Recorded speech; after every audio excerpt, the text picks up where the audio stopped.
Oklahoma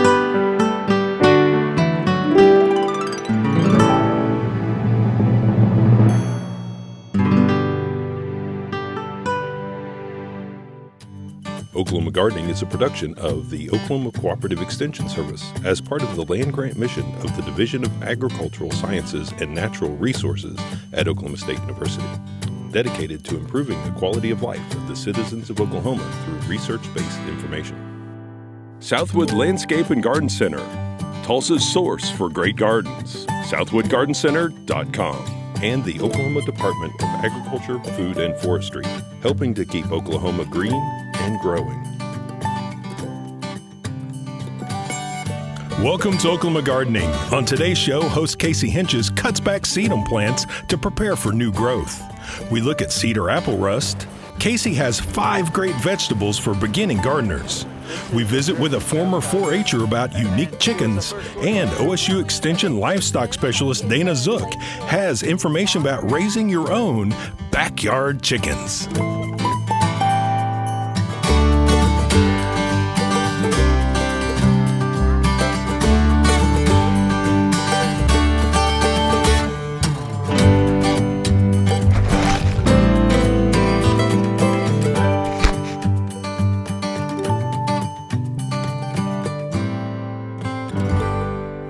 It's not always easy finding a low-maintenance plant that can put up with our extreme weather conditions and one that's reliably coming back season after season. Now we have our ornamental grasses that we love, but here's another one you might want to think about adding to your garden. And these are some tall sedums. This particular one is called Autumn Joy, and a lot of them do really well in rocky, sandy, harsh conditions like you can see here in our parking lot. You can see that this plant's already starting to come back. Autumn Joy gets to be a mound of about 18 to 20 inches tall with a similar spread on it. It has light pink flowers that bloom in late summer to early fall, hence the name Autumn Joy. Now there is a cultivar on the market called Autumn Fire that is said to have a little bit more reliable habit to it. If green foliage is a little bit too boring for you, there's one called Purple Emperor that has a dark burgundy foliage and almost like a reddish flower to it. There's also one called Neon that's pretty popular, and it's got more of a coppery orange foliage to it with a bubblegum pink flower. All of these are very hardy to zone 3, so you know that they're going to come back for you each season, and they're also butterfly magnets. So as far as maintenance goes, like I said, they're pretty low maintenance. All we really need to do is get rid of the old foliage. And you want to do this in late winter, early spring. You can see we've got the new growth coming on for this season. So some people do this with their hands. You can kind of just come in here and pull some of this old foliage back. The problem is you might disturb that crown. And so we want to be careful and not to disrupt that new plant coming. So it's always best to go ahead and use pruners and clip that back that way.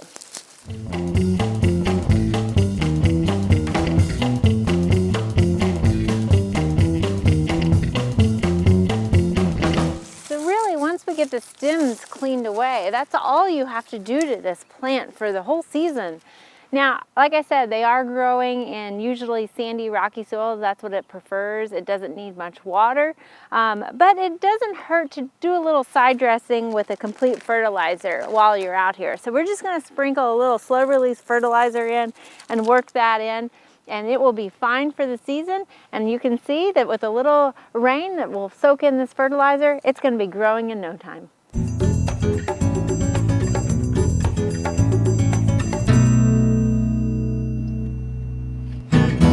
Have you ever seen these alien-like ornaments hanging off your cedar trees and wondered what they are? Well, it's actually a fungus called cedar apple rust. And cedar trees are susceptible June through September when the spores are in the air. Once those spores land on your cedar trees, then it takes about 18 to 20 months for that spore to really grow into something, and it'll grow into these brown kidney-shaped galls during the fall of the following year. Now during the springtime, you'll see these galls erupt with orange gelatinous horns, and it really kind of looks creepy, but that's actually when this gall is releasing those spores back into the air. Now there's a relationship between the cedars and the apple trees, and that's why this fungus is called cedar apple rust. So when those spores are released from the cedar tree during the springtime, if the moisture is present on an apple tree, then those spores can land on that apple tree, and during temperatures of about 56 degrees to 61 degrees, those spores can actually infect your apple trees as well. Now in apple trees, they look a little different. You'll start to see yellow circles on the leaves, and these circles start to enlarge and almost make these red concentric circles on the leaves. On the top side of the leaf, it'll be stippled with black fruiting bodies, and then on the underneath of the leaf, you'll see hair-like projections again. Once your apple trees are infected, then those spores are again released around June through August back into the air, and that's how it gets back on the cedar tree. And that's where the fungus overwinters also, is on our cedar trees. So how do we prevent this cycle from happening and infecting our trees? Well, there's a couple of mechanical ways of doing that. One is to separate those two hosts. Problem is we have a lot of cedar trees around Oklahoma. The other mechanical way is to remove any galls that you might find. But not knowing what your neighbor is doing, that mechanical method might not be a good option. For apple trees, you want to treat them with a liquid copper fungicide when you start to see your blossoms appear, and then treat them every 7 days until you notice that the spores are not being released anymore. Usually this is March through May. On cedar trees, you want to treat them from about June through September. If you're looking to plant an apple tree, it's best to start with a resistant variety. Red Delicious, Granny Smith, and Pink Lady are more resistant than Braeburn, Honeycrisp, and Jonathan apples. Keep in mind that crab apples are also susceptible to cedar apple rust, so if you're looking to plant some crab apples, get a variety that is also resistant, such as Cardinal, Prairie Fire, or Snowdrift. There are a few other rusts that can infect some other plants, such as serviceberries, hawthorns, quince, and pears. Now, keep in mind though, when you see cedar apple rust, some of those other rusts might be present as well. For more information about cedar apple rust and your fruit trees, check out this fact sheet.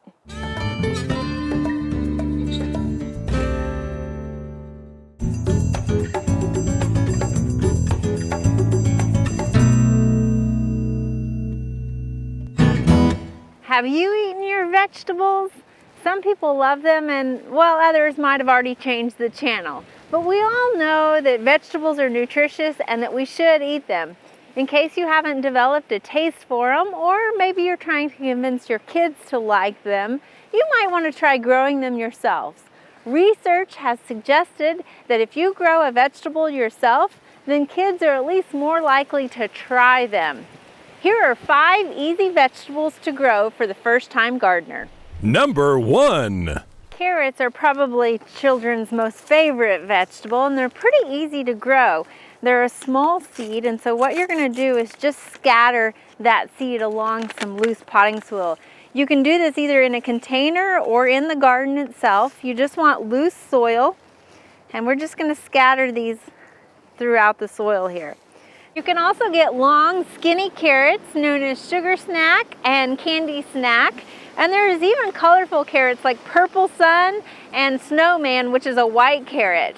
With names and colors like this, it's sure to pique your child's interest. Number 2. Radishes are another easy vegetable to grow, and actually one of the fastest to germinate and be able to harvest.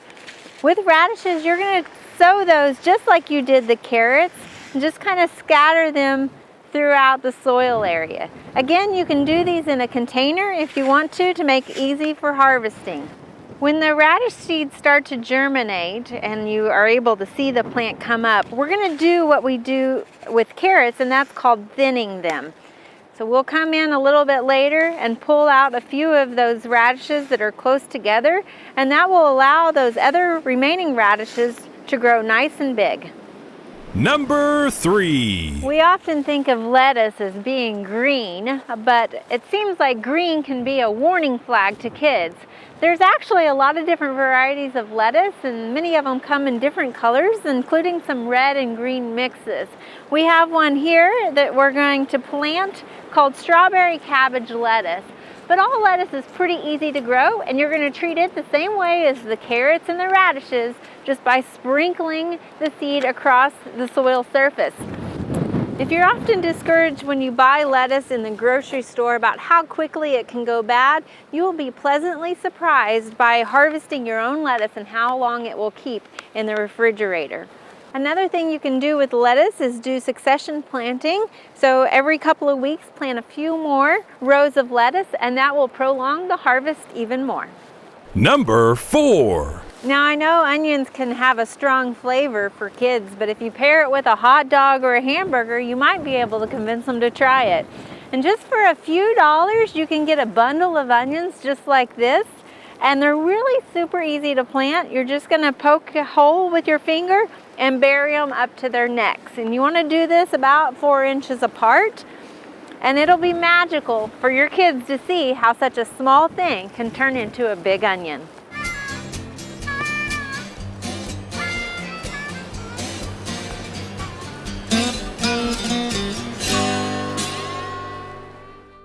Number 5. What kid doesn't love potatoes? And while they might take up a little bit more room, they are well worth it. Here's a fun and easy way to grow potatoes.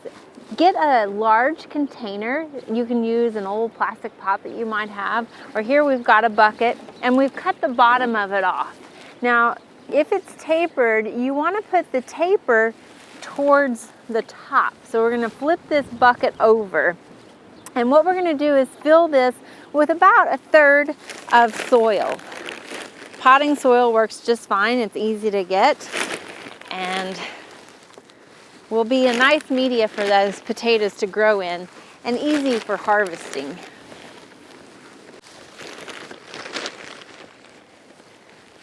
Once you have it about 1/3 of the way full of potting soil, then we're going to put our seed potatoes in there. And if you get seed potatoes that are fairly small, you don't need to cut them or cure them.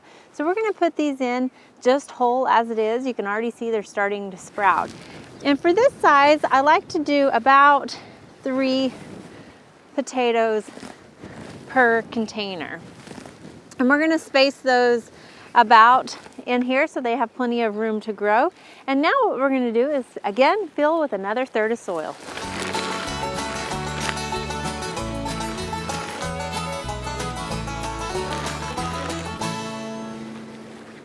So when we have those potatoes nice and covered, at this point we're pretty much done. We're going to water this in, but then we'll start to see our potatoes sprout and they'll continue to grow. As they continue to grow, we're going to do what's called hilling them in, and that's when we come back and put more soil over those plants. You want to be careful not to break the stems when you do this, but we're going to continue to bury them up and just leave the tips sticking out. Eventually this container will be full of potato plants, and when you start to see those potato plants decline a little bit, that's when you know that the potatoes are ready to harvest. And this is when it's exciting for the kids. They can come in, you can pull this container off, and you can have a treasure hunt for those potatoes inside. For an added bonus, you could get purple potatoes to make it even more of a treasure hunt.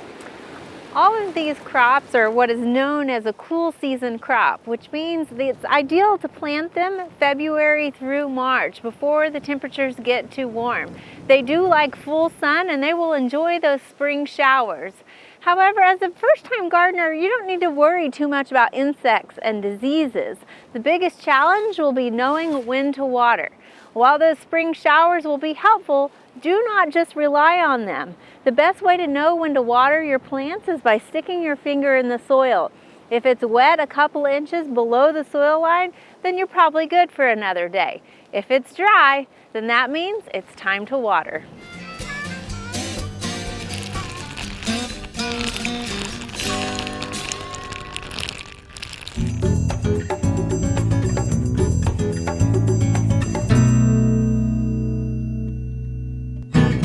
As we all know, backyard chickens are becoming more and more popular, and joining me today is June and Brian Fitch, and they're here to share with us their prize chickens, and you've got quite a few. Can you tell us how you got into these chickens?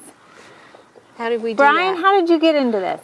You started in 4-H? My dad. Your dad? Started in 4-H? Yes, in 4-H.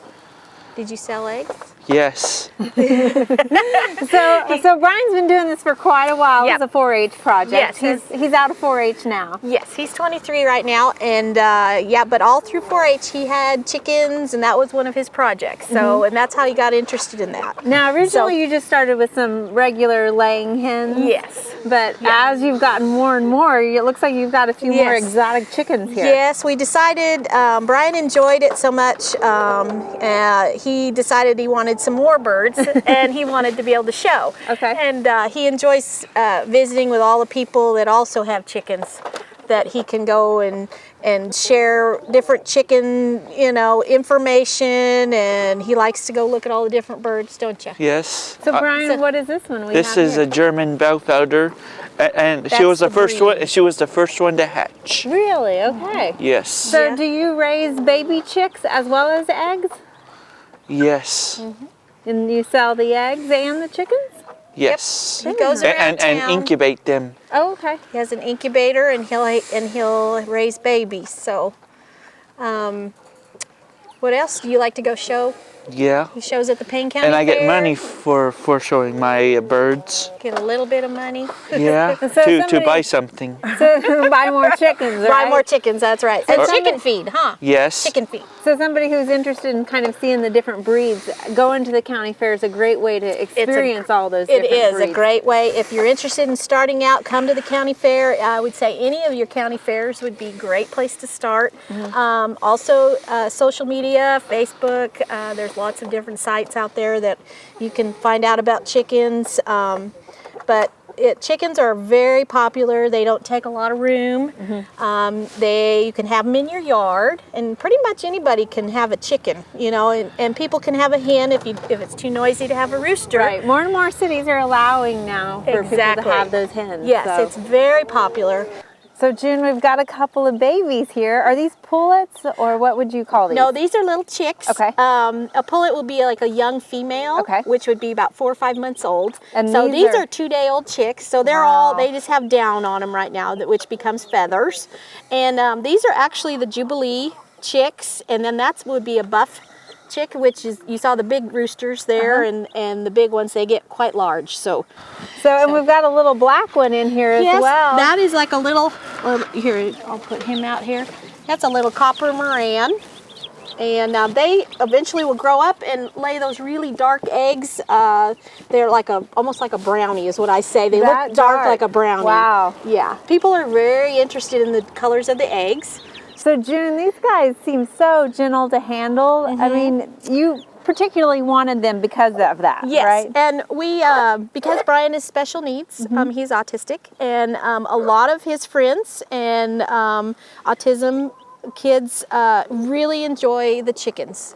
The feathers, there's something to do with The texture, the yes, tactile. and it's also, the birds are not very intimidating, and a lot of them feel really good about it. So you'd be surprised how many special needs kids really enjoy the chickens. So that's another reason that he's always loved chickens since he was a little tiny.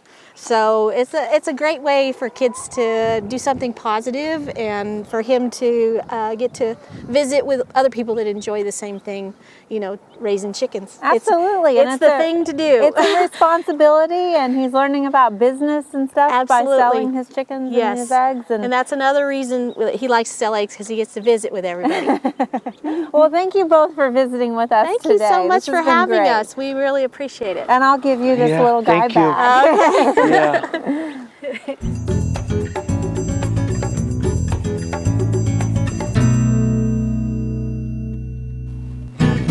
In case any of you got some baby chicks for Easter, joining us today is Dana Zook, who is our Livestock Extension Specialist for the Northwest District. And Dana, can you tell us a little bit what might go into raising chickens? I mean, let's say we went to the store and got some and we brought them home. There's a little bit more to it than just that. For sure. There's a lot that goes into it. You don't want to go to the store and before you plan a little bit. What you want to do is, if you're going to buy chicks from the store, you want to make sure that you have your brooder set up and ready before you come home. What is a brooder? All right, so a brooder is what we would put baby chicks in. Okay. It's a place where the water and feed and a heat source is, so they keep them very confined. Baby chicks are not the smartest animals, and so we want to keep them real close to the heat source, keep them close to the feed and water source. Because they can't regulate their body temperature very well, Absolutely, right? absolutely. So that's where they will stay for the first portion of their life, probably 6 weeks at least, until they start to outgrow that, and then we can introduce them into maybe some more normal facilities, kind of like we have here. Yeah, so this is more for adult chickens. Yes. After we've raised them from baby chicks and we're ready to put them outside. Is this a good setup? I mean, what do we do here? This is a perfect setup. This is a great small backyard sort of setup. Of course, you can use any building as long as it's retrofitted for your chickens. You want to know what type of chicken that you're going to have. It's going to be a larger breed. You need a little bit more space for them, but a smaller breed, such as a Rhode Island Red, they can use a smaller facility like this. Okay. So here, I think we probably have like 6 or 7 chickens that maybe come in here. Yeah. And so we've got water and food, and it's elevated. Can you explain why we elevate the water and food? Yes, chickens can be kind of a dirty animal, just like any animal. But by elevating the water, we can see here that the water is elevated. There's nipples on the bottom. It makes them raise their head up, and they're not getting in the water. They're raising their head up to drink out of it. They're not going to play in the water, get feces in the water, or anything like that. And then the same thing goes with the chicken feeder. They may get up there and roost on it a little bit, play around on it, but they're not going to get into it, walk into it. It just is a more sanitary type thing. And it doesn't create as much waste that way. Absolutely, that's another really big factor. Excellent. All right, so obviously these chickens are out running around during the daytime, and then they just naturally know to come back, right? A lot of times they do. Protection. Yes, a lot of times after a certain period of time they'll learn where they will roost at night, and you can, if you want to do the free range thing, you can allow them out during the day, and a lot of times they will go in at night because there are a lot of things that like to eat chickens. So they're low on the totem That's pole. right, for sure. Yes. So they're out kind of enjoying some insects and things like that, and maybe some garden vegetables a little bit too. That's one of the concerns if you are a gardener. But so in the back here, we have kind of the roosting boxes. And we've got how many, like 5 or 6, 4 roosting boxes in there, it looks like. Okay. So they just jump in there and they know where they need to go. They do their thing. So a lot of times, chickens like to lay their eggs in a dark, kind of out of the way location.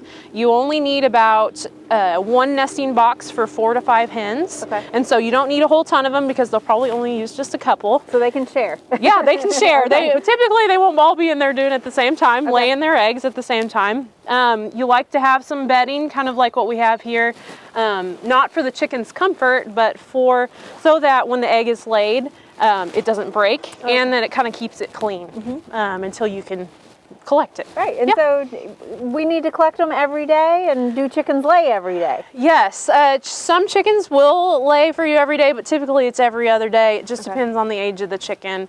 But we do, we want to collect them at least once a day, especially during the hot times of the year and cold. We don't want the egg to freeze, and we don't want it to get too hot. Okay, all right. Now some chickens, they'll quit laying in the wintertime because it's day length, and if you put a heat lamp out there, I know sometimes they'll keep laying. Can you speak a little bit about that? Well, that is one thing. Chickens are affected by day length as far as laying. It is really good to have them go through what's called a molt, okay? And that typically happens when the day length decreases. So it's healthy for them to do that, because if they continually lay year after year, they won't do it, but it's hard on their body. So the molting is a refreshing period. So that's when they lose their feathers? Yes, that's when they lose their feathers. So they quit laying? Quit laying while they are molting. They'll lose their feathers, and they'll look pretty rough and ugly. We do get a lot of questions about that. Okay. And so, But that's a healthy thing. that's a healthy thing. And you can put a light in your hen house to keep them laying, but it is good for them to go through a molt once a year. Okay. We all need a break. Yeah, Right? that's For right. once in a That's while. right. Yes. Excellent. Well, thank you for sharing this information with us. You're welcome. It was great to be here. There are lots of great horticultural events this time of year. Be sure and consider these activities when you're making your plans for the weeks ahead.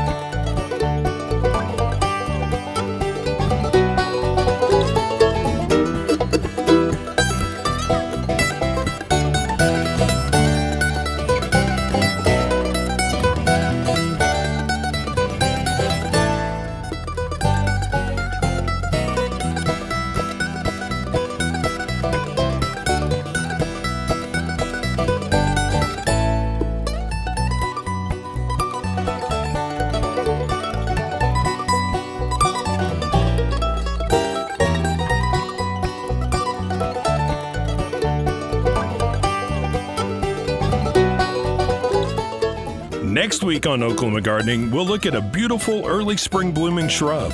Casey will thin seedlings, and Barbara Brown will cook roasted beets, sweet potatoes, and pears. With more TV you'll grow to love.